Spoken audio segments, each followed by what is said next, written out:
I started to study how top CEOs protected their focus. And guess what? They don't get more done by doing more. They get more done by saying no more.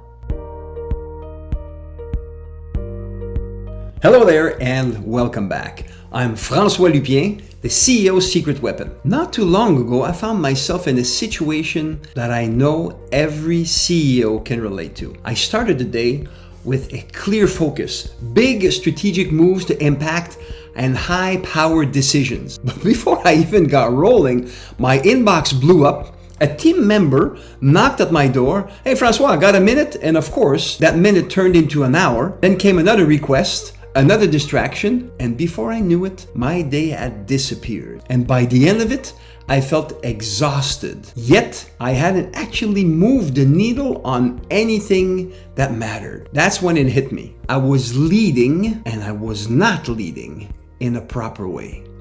I was reacting. And it was all because I was not protecting my most valuable asset, my focus. Focus. I realized something powerful, as many of the CEO that come to me do. I wasn't overwhelmed because I lacked time. I was overwhelmed because I was saying yes to the wrong things. Every unnecessary yes drained my energy. Every distraction stole focus from my highest priorities. And every time I got pulled into something that wasn't truly my job as a leader, I was actually saying no to the growth of my business. Sound familiar? Well, one day I decided enough is enough. I started to study how top CEOs protected their focus. And guess what? They don't get more done by doing more. They get more done by saying no more. Steve Jobs, Warren Buffett, some of the greatest business minds in history, they all have one thing in common. They protect their focus like their success depends on it. Because it does. I realized that saying no isn't about being unavailable. It's about being unstoppable in what actually matters. Here's how I turned this around and how you actually can do the same. Number one, I created a yes filter.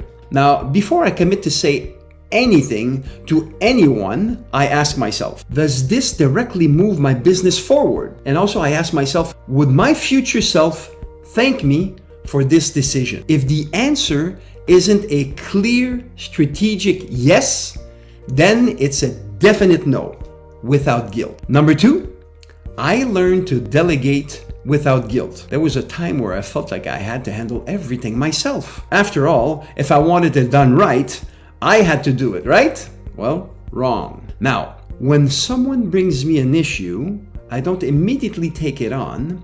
Instead, I ask, what's your solution? Or, how do you think this should be handled? Not only does this free up my time, but it also empowers my team.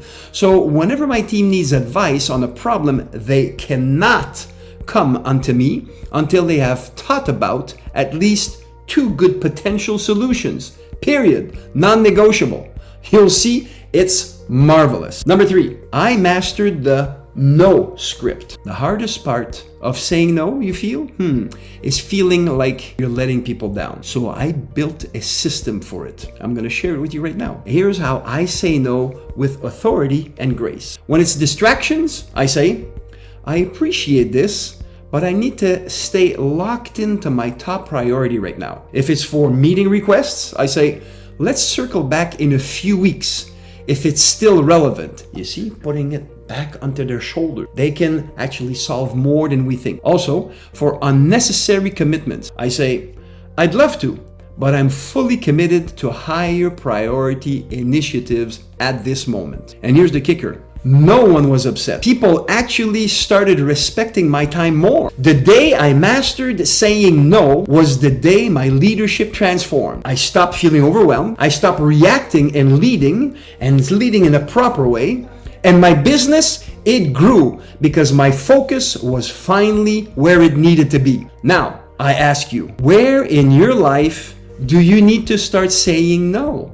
Because the moment you do, you'll unlock the kind of clarity, power, and leadership that takes your business and your life to the next level. If this hits home, you know where to find me. Let's talk. I promise progress. Have a good one.